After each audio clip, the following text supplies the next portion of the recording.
ಅವರು ಇಲ್ಲಿ ದೇಶಭಕ್ತಿ ಮತ್ತು ಭಾರತೀಯ ಸೇನೆಗೆ ಸಂಬಂಧಪಟ್ಟಂಥ ಸ್ಪೀಚನ್ನು ಬರಬೇಕು ಅಂತ ಹೇಳಿದರು. ಬಹಳ ಖುಷಿಯಿಂದ ಒಪ್ಕೊಂಡು ನಾನು ಸಾವಳಿಗೆ ಅಬ್ಜರ್ವ್ ದರ್ಶನ ಆಗಲತ್ತೇಳಿ ಇವತ್ತಿನ ದಿವಸ ಈ ಮಠಕ್ಕೆ ಬಂದನಿ. ಭಾಳ ಖುಷಿ ಅನ್ನಿಸ್ತದೆ. ಅದೇ ರೀತಿಯಾಗಿ ದೇಶಭಕ್ತಿ ಅಂದರೆ ಯಾವ ರೀತಿ ಇರ್ತದೆ ಅಂದರೆ, ನಮ್ಮ ಭಾರತ ದೇಶವನ್ನು ಉಳಿಸಿಕೊಳ್ಳಲು ಸಾಕಷ್ಟು ಹೋರಾಟಗಾರರು ತಮ್ಮ ಪ್ರಾಣವನ್ನು ಬಲಿದಾನ ಮಾಡಿ ನಮ್ಮ ದೇಶಕ್ಕೆ ಸ್ವಾತಂತ್ರ್ಯವನ್ನು ಕೊಟ್ಟಾರ. ಅಂಥವ್ರನ್ನೆಲ್ಲ ನೆನಿಬೇಕು. ನಾವು ನೆನಿಬೇಕು. ಇದಕ್ಕೊಂದು ಉದಾಹರಣೆ ಹೇಳಬೇಕಪ್ಪ ಅಂದ್ರೆ, ಸರ್ದಾರ್ ವಲ್ಲಭಾಯಿ ಪಟೇಲ್ ಅವ್ರಿ ವಕೀಲರಿದ್ರಿ, ಕೋರ್ಟ್ನಾಗ ವಾದ ಮಾಡ್ತಾಯಿದ್ರು. ಫೈನಲ್ ಆಗಿ ಆರ್ಗ್ಯುಮೆಂಟ್ ಮಾಡ್ತಾಯಿದ್ರು. ಆರ್ಗ್ಯುಮೆಂಟ್ ಮಾಡುವಾಗ ಅವ್ರಿಗೊಂದು ಚೀಟ್ ಬಂತ್ರಿ. ಒಬ್ರು ಒಂದು ಕಾಗದ ತಂದು ಕೊಡ್ತಾರೆ. ಅವ್ರಿಗೆ ಕಾಗದ ಕೊಟ್ಟಾಗ ಹಿಂಗೆ ನೋಡ್ತಾರೆ. ನೋಡಿ ಅವ್ರು ಕಿಸೆಗೆ ಹಾಕೊಂಡ್ಬಿಡ್ತಾರೆ. ಮತ್ತು ತಮ್ಮ ಆರ್ಗ್ಯುಮೆಂಟ್ ಕಂಟಿನ್ಯೂ ಮಾಡ್ತಾರೆ. ಕಂಟಿನ್ಯೂ ಮಾಡಿದ ಮೇಲೆ ಆರ್ಗ್ಯುಮೆಂಟ್ ಮುಗಿದ್ಮೇಲೆ ಅಲ್ಲಿ ಜಡ್ಜ್ ಸಾಹೇಬ್ರು ಕೇಳ್ತಾ ಇರ್ತಾರೆ ಆರ್ಗ್ಯುಮೆಂಟ. ಅವಾಗ ಕೇಳ್ತಾರೆ ಜಡ್ಜ್ ಸಾಹೇಬ್ರು, ಏನೋ ಒಂದು ಚೀಟ್ ಇವತ್ತು ವಕೀಲರೇ ಕಿಸೆಯಾಗಿ ಇಟ್ಕೊಂಡ್ರಿ ಏನದು ಅಂತ ಕೇಳ್ತಾರೆ. ಅವಾಗ ಸರ್ದಾರ್ ವಲ್ಲಭಾಯಿ ಪಟೇಲ್ ಅವ್ರು ಹೇಳ್ತಾರೆ, ನನ್ನ ಹೆಂಡತಿ ತಿಳ್ಕೊಂಡ್ರಿ ಅದಕ್ಕೆ ಚೀಟಿ ಕೊಟ್ಟಾರು ಅಂತಾರೆ. ಅವಾಗ ಸರ್ದಾರ್ ವಲ್ಲಭಾಯಿ ಪಟೇಲ್ ಜಡ್ಜ್ ಅವರು ಹೇಳ್ತಾರೆ, ವಿಚಿತ್ರ ಬ್ರಿಟಿಷರ ಕಾಲನೇ ಇರೋದು, ಹೆಂಡತಿ ಸತ್ತ ಅಂದ್ರೆ ನೀವು ಇಲ್ಲೇ ವಾದ ಮಾಡತ್ತೀರಿ, ಮನೆಗೆ ಹೋಗ್ಬೇಕಲ್ಲ ನೀವು ಇಲ್ಲೇ ವಾದ ಮಾಡತ್ತೀರಿ ಯಾಕೆ ಅಂತಾರೆ ಅವರು. ಅವಾಗ ಸರ್ದಾರ್ ವಲ್ಲಭಾಯಿ ಪಟೇಲ್ ಅವರು ಒಂದು ಮಾತು ಹೇಳ್ತಾರೆ, ನಾನು ಹೆಂಡತಿ ಸತ್ತಕ್ಕೆ ಅಂತೂ ತಿರುಗಿ ಬರಂಗಿಲ್ಲ. ಆದರೆ ಸ್ವತಂತ್ರಕ್ಕಾಗಿ ಹೋರಾಟ ಮಾಡಿದಂಥ ಇಲ್ಲಿ 50 ಹೋರಾಟಗಾರದಾರ. ನಾ ಇಲ್ಲಿ ಆರ್ಗ್ಯುಮೆಂಟ್ ಸರಿಯಾಗಿ ಮಾಡಲಿಲ್ಲ ಅಂದ್ರೆ 50 ಮಂದಿಗೆ ಶಿಕ್ಷೆ ಆಗ್ತದೆ. ನಾನು ಹೆಂಡತಿ ಒಬ್ಬಕ್ಕೆ ವಾದಕ್ಕೆ ಒಳಗೆ ಬರಂಗಿಲ್ಲ. ಈಗ ಇದ್ದಂಥವ್ರನ್ನ ನಾವು ಬಿಡಿಸ್ಕೊಂಡು ಹೋಗ್ಬೋದು ಅಂತಕ್ಕಂಥ ಮಾತನ್ನು ಹೇಳ್ತಾರೆ. ನೋಡಿ ಎಂಥ ದೇಶಭಕ್ತಿ, ಎಂಥ ದೇಶ ಪ್ರೇಮ. ಅದೇ ರೀತಿಯಾಗಿ ಇನ್ನೊಂದು ವಿಶೇಷತೆ ರೀ ಏನಪ್ಪ ಅಂದ್ರೆ, ದೇಶಭಕ್ತಿ ಅನ್ನಕ ಒಬ್ಬ ಸೈನಿಕ ಅವ ಜೀವಂತವಾಗಿ ಇಲ್ಲರಿ, ಈಗೂ ಜೀವಂತವಾಗಿಲ್ಲ. ಆದರೂ ಸಹಿತ ಅವ್ನು ಏನು ಮಾಡ್ತಾರಂದ್ರೆ, ಬೆಳಗ್ಗೆ 4:30ಕ್ಕೆ ಚಹಾ ಕೊಡ್ತಾರೆ ರೀ, ಆಮೇಲೆ 9 ಗಂಟೆಗೆ ನಾಷ್ಟ ಕೊಡ್ತಾರೆ, ಆಮೇಲೆ ಮಧ್ಯಾಹ್ನ ಊಟ ಕೊಡ್ತಾರೆ ರೀ, ಅವನ ಅರಿವಿ ಇಸ್ತ್ರಿ ಮಾಡಿ ಇಡ್ತಾರೆ, ಆಮೇಲೆ ಪ್ರತಿನಿತ್ಯ ಅವನ ಫೋಟೋಕ್ಕೆ ಪೂಜೆ ಮಾಡ್ತಾರೆ. ಇದು ಯಾರ ಬಹುಶಃ ನೀವು ವಿಚಾರ ಮಾಡ್ತಿರ್ಬೋದು, ಹುಡುಗರಿಗೆ ಗೊತ್ತಿರ್ಬೋದು. ಅವ್ರ ಹೆಸರು ಏನಪ್ಪ ಅಂದ್ರೆ ಜಸ್ವಂತ್ ಸಿಂಗ್ ರೀ, ಮೇಜರ್ ಜಸ್ವಂತ್ ಸಿಂಗ್ ಅಂತ ಹೇಳಿಂದ. ಇದು ಚೀನಾ ಮತ್ತು ಭಾರತ ಯುದ್ಧ ಆಯ್ತು ರೀ. 1962 ನವೆಂಬರ್ 17ಕ್ಕೆ ಚೀನಾ ಮತ್ತು ಭಾರತ ಯುದ್ಧ ಆಯ್ತು. ಆ ಸಂದರ್ಭದಾಗ ಪರಿಸ್ಥಿತಿ ಹೆಂಗಿತ್ತಪ್ಪ ಅಂದ್ರೆ, ನಮ್ಮಲ್ಲಿ ಅರುಣಾಚಲ ಪ್ರದೇಶದ ನೂರ್ನಂಗ್ ಅಂತಕ್ಕಂಥ ಪ್ರದೇಶದಲ್ಲಿ ನಮ್ಮಲ್ಲಿ 4ನೇ ರೆಜಿಮೆಂಟಲ್ಲಿ ಕಾವಲವನ್ನು ಕಾಯ್ತಾ ಇತ್ತು. ಆ ಸಂದರ್ಭದಲ್ಲಿ ಚೀನಿಯರು ಒಮ್ಮೆ 300 ಜನ ನಮ್ಮ ಭಾರತ ದೇಶ ಮೇಲೆ ದಾಳಿ ಮಾಡಿದಾಗ ಅಲ್ಲಿ ಪರಿಸ್ಥಿತಿ ಹೆಂಗಾಯ್ತಪ್ಪ ಅಂದ್ರೆ, ಅಲ್ಲಿ ರೈಫಲ್ ಮ್ಯಾನ್ಗಳ ಸಂಖ್ಯೆ ಕಡಿಮೆ ಇತ್ತು, ಅವರಿಗೆ ಆಧುನಿಕ ಶಸ್ತ್ರಾಸ್ತ್ರಗಳು ಇರಲಿಲ್ಲ. ಅಲ್ಲಿ ಒಮ್ಮೆ 300 ಜನ ಅವರು ಮಿಷನ್ ಗನ್ಗಳ ತಗೊಂಡು ಭಾರತ ದೇಶಕ್ಕೆ ದಾಳಿಯನ್ನು ಮಾಡಿ 1962 ಚೀನಾ ಮತ್ತು ಭಾರತ ಯುದ್ಧ. ಬಹುಶಃ ಇಲ್ಲಿದ್ದಂಥ ವಿದ್ಯಾರ್ಥಿಗಳು ಓದಿರ್ತಿರವನೇ. ಆ ಸಮಯದಲ್ಲಿ ಏನಾಯ್ತಪ್ಪ ಅಂದ್ರೆ, ನಮ್ಮ ಸಂಖ್ಯೆನೂ ಕಡಿಮೆ ಇತ್ತು ರೀ. ಕಡಿಮೆ ಇದ್ದಾಗ ಕೆಲವೊಂದು ಜನ ಹೇಳ್ರಲ್ಲಿ ಏನು ಹೇಳಿರಪ್ಪ ಅಂದ್ರೆ, ನಮ್ಮದು ಸಂಖ್ಯೆ ಕಡಿಮೆ ಅದ, ಅವ್ರು 300 ಜನ ಒಮ್ಮೆ ಒಳಗಡೆ ಬಂದಾರ, ಅವ್ರು ನಿಗಿಸ್ಲಿಕ್ಕೆ ನಮ್ಗೆ ಆಗೋದಿಲ್ಲ, ಮತ್ತು ಹೊಳ್ಳಿ ಹೋಗೋದು ಒಳ್ಳೇದು ನಾವು ಅಂತೇಳಿ ವಿಚಾರ ಮಾಡಿದ್ವಿ. ಅವಾಗ ಒಬ್ಬರು ಮುಖ್ಯ ಲೀಡರ್ಶಿಪ್ ತೊಗೊಂಡ್ರಿ. ಅವರ ಯಾರಂದ್ರೆ ಜಸ್ವಂತ್ ಸಿಂಗ್ ರೀ. ಅವ್ರ ಜೊತೆ ಸ್ನೇಹಿತರಿಬ್ಬರು ಕೂಡ್ರು, ಕಿಶೋರ್ ಸಿಂಗ್ ಅನ್ನೋರೊಬ್ರು, ಗೋಪಾಲ್ ಅನ್ನೋರು.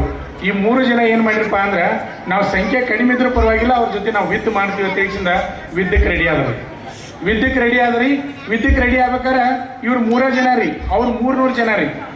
ವಿದ್ ಮಾಡಲಿಕ್ಕೆ ಹೋದಾಗ ಅವ್ರ ಮಿಷನ್ ಗನ್ಗಳು ಐತಿರ 3 ಜನ ನೇರವಾಗಿ ಎದುರಿಗೆ ಹೋಗಿ ನಿಂತು ತಮ್ಮ ಹತ್ರ ಇದ್ದಂಥ ಗ್ರ್ಯಾನೇಡ್ಗಳನ್ನು ತೊಗೊಂಡು ಅವ್ರ ಬಂಕರ್ ಮೇಲೆ ಹೋಗಿದ್ರಿ. ಅವ್ರ ಬಂಕರ್ ಮೇಲೆ ಹೋಗಿದಾಗ ಅದು ಬಂಕರ್ ಏನಾಯ್ತಪ್ಪ ಅಂದ್ರೆ ಛಿದ್ರ ಆಗಿ ಹೋಯ್ತು. ನೆಕ್ಸ್ಟ್ ಅಲ್ಲಿ ಮಿಷನ್ ಗನ್ಗಳು ಏನಿದ್ರಲ್ಲ ಹೋಗಿ 3 ಜನ ಅವ್ನು ಹೊತ್ಕೊಂಡ್ಬಂದ್ರಿ. 3 ಜನ ಹೊತ್ಕೊಂಡ್ಬಂದ್ರು. ಬರುವಾಗ ಏನಾಯ್ತಪ್ಪ ಅಂದ್ರೆ, ಕಿಶೋರ್ ಸಿಂಗ ಮತ್ತು ಗೋಪಾಲಣ್ಣ ಅವರು ಅಲ್ಲಿ ವೀರ ಮರಣವನ್ನು ಹೊಂದಿದ್ರು.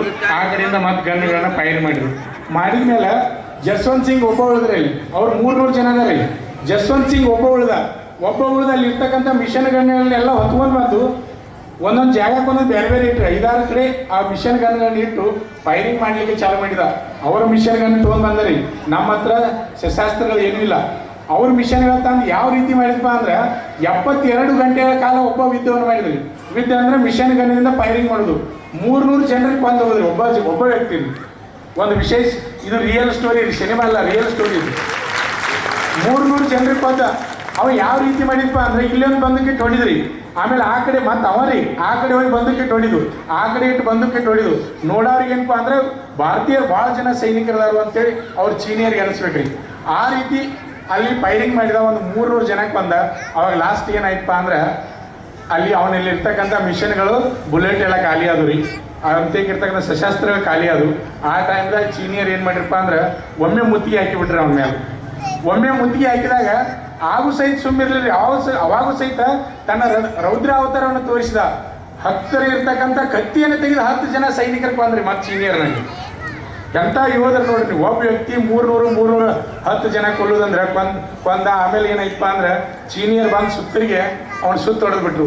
ಅವಾಗ ಅವ್ನಿಗೆ ಏನೂ ಮಾಡಲಿಕ್ಕೆ ಆಗೋದಿಲ್ಲ, ಅವನು ಅವಾಗ ಹಿಡ್ಕೊಂಡು ಹೋದ. ಅವಾಗ ಏನು ಹಿಡ್ಕೊಂಡು ಹೋದ್ರು. ಆಮೇಲೆ ಆವಾಗ ಭಾರತ ದೇಶದಿಂದ ಹೋದವನು ಇಲ್ಲಿವರೆಗೆ ಜಸ್ವಂತ್ ಸಿಂಗ್ ಇನ್ನೂ ಬಂದಿಲ್ಲ ರೀ. ಆದರೆ ಭಾಳಷ್ಟು ಜನ ಹೇಳ್ತಾರೆ ಅವನು ಇನ್ನೂ ಸತ್ತಿಲ್ಲ ಅಂತ ಹೇಳ್ತಾರೆ. ಆದರೆ ಜಸ್ವಂತ್ ಸಿಂಗ್ ಸಂಬಂಧಪಟ್ಟಂಥ ಅವನ ಬೆಲ್ಟ್ ಇರ್ಬೋದು, ಅವನ ವಸ್ತ್ರಾಭರಣಗಳಿರ್ಬೋದು, ಅವನ ನೇಮ್ ಬ್ಯಾಚ್ ಇರ್ಬೋದು, ವಿದ್ ಮುಗಿದ ಮೇಲೆ ಭಾರತ ದೇಶಕ್ಕೆ ಚೀನಾದವರ ತಂದು ಕೊಟ್ರಿ. ಅಷ್ಟೇ ಅಲ್ಲದ ಅವನ ವೀರ ಪರಾಕ್ರಮವನ್ನು ನೋಡಿ ಚೀನಿಯರ್ ಸಹಿತ ಅವನ ಪುತ್ಳಿ ಮಾಡಿಸಿದ ಭಾರತ ದೇಶಕ್ಕೆ ಕೊಟ್ರಿ. ಅಂದ್ರೆ ಅಂಥ ವೀರ ಎಲ್ಲಿ ಸಿಗೋದಿಲ್ಲ ಅಂತ್ರಿ. ಒಬ್ಬ ವ್ಯಕ್ತಿ 310 ಜನರಿಗೆ ಬಂದ. ಅದ್ರ ಸಲುವಾಗಿ ಈಗ ಅರುಣಾಚಲ ಪ್ರದೇಶದ ನೂರಾನಂಗ್ ಅಂತಕ್ಕಂಥ ಸ್ಥಳದೊಳಗ್ರಿ ಜಸ್ವಂತ್ ಗಢ್ ಅಧ್ಯಕ್ಷನ ಒಂದು ಊರ ಹೆಸರು ಇಟ್ಟಾರಿ. ಅಲ್ಲಿ ದೇವಾಲಯ ಕಟ್ಟಾರಿ. ಅಲ್ಲಿ ದೇವಾಲಯ ಒಳಗೆ ಏನು ಮಾಡ್ತಾರಪ್ಪ ಅಂದ್ರೆ ಅವನ ಫೋಟೋ ಇಟ್ಟು, ಆಮೇಲೆ ಅವನ ಬೆಲ್ಟ, ಅವನ ಡ್ರೆಸ್ಸ, ಅವನ ನೇಮ್ ಬ್ಯಾಚ ಇಟ್ಟು ಪೂಜೆ ಮಾಡ್ತಾರೆ. ಅಲ್ಲಿ ಪ್ರತಿನಿತ್ಯ 4:30ಕ್ಕೆ ಚಹಾ ಕೊಡ್ತಾರೆ, 9ಕ್ಕೆ ನಾಷ್ಟ ಕೊಡ್ತಾರೆ, ದಿನ ಬಟ್ಟೆ ಇಸ್ತ್ರಿ ಮಾಡ್ತಾರೆ. ಇಷ್ಟ ಅಲ್ಲದೆ ಏನಪ್ಪ ಅಂದ್ರೆ ಅವ್ರು ಇನ್ನೂ ಜೀವಂತದಾರ ಅನ್ನೋ ರೀತಿ ಒಳಗೆ ಪ್ರತಿ ತಿಂಗಳು ಅವ್ರ ಮನೆಗೆ ಪೇಮೆಂಟ್ ಕೊಡ್ತಾರೆ. ಈಗಾದರೂ ಸಹಿತ ರೀ ಪ್ರತಿ ತಿಂಗಳು ಅವ್ರ ಮನೆಗೆ ಪೇಮೆಂಟ್ ಕೊಡ್ತಾರೆ. ಅಷ್ಟೇ ಅಲ್ಲ, ವರ್ಷಕ್ಕೊಮ್ಮೆ ಸೈನಿಕರು ಯಾವ ರೀತಿ ರಜೆ ಕೊಡ್ತಾರಲ್ಲ, ಜಸ್ವಂತ್ ಸಿಂಗು ರಜೆ ಕೊಡ್ತಾರೆ ರೀ. ಅವ್ನು ತೀರ್ಕೊಂಡ ನಿಲ್ರಿ. ಏನು ಮಾಡ್ತಾರಪ್ಪ ಅಂದ್ರೆ ಅವ್ನ ಫೋಟೋ, ಅವ್ನ ಡ್ರೆಸ್ ಎಲ್ಲ ತೊಗೊಂಡು ಅವ್ರ ಊರಿಗೆ ತೊಗೊಂಬರ್ತಾರೆ. ಅವ್ರ ಊರಿಗೆ ತೊಗೊಂಬಂದು ಉತ್ತರ ಪ್ರದೇಶದಾಗ ಅವ್ರು ಬರ್ತದೆ. ಅವ್ರ ಊರಿಗೆ ತೊಗೊಂಬಂದು ಫೋಟೋ ಒಂದು ತಿಂಗಳು ಅವ್ನ ಅರಿವಿ ಬಟ್ಟೆ ಎಲ್ಲ ಅಲ್ಲಿಟ್ಟು ಆಮೇಲೆ ನೆಕ್ಸ್ಟ್ ಏನು ಮಾಡ್ತಾರಪ್ಪ ಅಂದ್ರೆ ತಿಂಗಳಾದ್ಮೇಲೆ ಮತ್ತೆ ಓದಿಸಿಂದ ಅಲ್ಲಿ ಜಸ್ವಂತ್ ಗಢದಾಗ ಓದಿರ್ತಾರೆ. ಈಗಲಾದರೂ ಸಹಿತ ಭಾರತ ಮತ್ತು ಪಾಕಿಸ್ತಾನ ಗಡಿ ಒಳಗೆ ನಮ್ಮ ಭಾರತೀಯರು ಏನಾದರೂ ರಾತ್ರಿ ಟೈಮ್ದಾಗ ಕಾವಲು ಕೈ ಮುಂದೆ ನಿದ್ದೆ ಮಾಡತ್ತೀರಿ ಅಂದ್ರೆ ಅವ್ನು ಬಂದು ಎಬ್ಬಿಸ್ತಾನೋ ಅಂತ ಹೇಳ್ತಾರೆ. ಅವ್ನು ಬಂದು ಎಬ್ಬಿಸ್ತಾನೆ, ಇನ್ನೂ ಕಾವಲ ಕಾಯ್ತಿದ್ದಾನೆ ನಮ್ಮ ದೇಶವನ್ನು. ಅಂಥ ಸೈನಿಕರು ನಮ್ಮ ದೇಶದಲ್ಲಿ ಹುಟ್ಟ್ಯಾರಂದ್ರೆ ನಿಜವಾಗ್ಲೂ ನಾವು ಭಾಳ ಖುಷಿ ಪಡಬೇಕು. ಆತ್ಮೀಯ ವೀಕ್ಷಕರೇ, ನಮ್ಮಲ್ಲಿ SSC GD, ಅಗ್ನಿವೀರ ಆರ್ಮಿ ಮತ್ತು RPF ಹುದ್ದೆಗಳಿಗೆ ಪುರುಷ ಹಾಗೂ ಮಹಿಳಾ ಅಭ್ಯರ್ಥಿಗಳಿಗೆ ಪೂರ್ವಭಾವಿಯಾಗಿ ದೈಹಿಕ ಮತ್ತು ಲಿಖಿತ ಪರೀಕ್ಷೆಯ ತರಬೇತಿ ಕೊಡಲಾಗುವುದು. ಪ್ರವೇಶಗಳು ಪ್ರಾರಂಭವಾಗಿವೆ. ಪಾಲಕರ ಆಶೀರ್ವಾದ, ಯುವಕರ ಪ್ರೋತ್ಸಾಹದಿಂದ ಸರ್ಕಾರದಿಂದ ಮಾನ್ಯತೆ ಪಡೆದು ಕರ್ನಾಟಕದಲ್ಲಿ ಯಶಸ್ವಿಯಾಗಿ 21ನೇ ವರ್ಷದಲ್ಲಿ ಮುನ್ನಡೆಯುತ್ತಿರುವ ಸಂಸ್ಥೆಯಿಂದ ಇಂಡಿಯನ್ ಆರ್ಮಿಯಲ್ಲಿ Agniveer, general duty, tradesman, army assistant officer, store keeper ಮತ್ತು ಟೆಕ್ನಿಕಲ್ ಹುದ್ದೆಗಳಿಗೆ ಅಗ್ನಿವೀರ ಇಂಡಿಯನ್ ಆರ್ಮಿಯನ್ನ ಸೇರಬಯಸುವ ಅಭ್ಯರ್ಥಿಗಳಿಗೆ ಪೂರ್ವಭಾವಿಯಾಗಿ ಕಂಪ್ಯೂಟರ್ ಬೇಸ್ಡ್ ಎಕ್ಸಾಮ್ ಹಾಗೂ ದೈಹಿಕ ಪರೀಕ್ಷೆಗಳಿಗೆ ತರಬೇತಿ ನೀಡಲಾಗುವುದು. ವುಮೆನ್ ಮಿಲಿಟರಿ, ಪೊಲೀಸ್, ಸ್ಟೇಟ್ ಹಾಗೂ ಸೆಂಟ್ರಲ್ ಪೊಲೀಸ್ ಕಾನ್ಸ್ಟೇಬಲ್ ಹಾಗೂ SSC GD, BSF, CRPF, Assam rifles, ITBP, CISF, SSB ಹಾಗೂ ಮುಂದೆ ನಡೆಯುವ ಅಗ್ನಿವೀರ ಆರ್ಮಿ ರ್ಯಾಲಿಗೆ ಪುರುಷ ಹಾಗೂ ಮಹಿಳಾ ಅಭ್ಯರ್ಥಿಗಳಿಗೆ ತರಬೇತಿ ಕೊಡಲಾಗುವುದು. ಹಾಸ್ಟೆಲ್ ಸೌಲಭ್ಯ ಕೂಡ ಇರುತ್ತೆ. ಸಂಪರ್ಕಿಸಿ ಶ್ರೀ ಮಂಜುನಾಥ ಸೈನಿಕ ತರಬೇತಿ ಕೇಂದ್ರ, ಮೂಡಲ್ಗಿ, ತಾಲೂಕು ಮೂಡಲ್ಗಿ, ಜಿಲ್ಲೆ ಬೆಳಗಾವಿ, ರಾಜ್ಯ ಕರ್ನಾಟಕ. ಪ್ರವೇಶ ಪ್ರಾರಂಭವಾಗಿದೆ.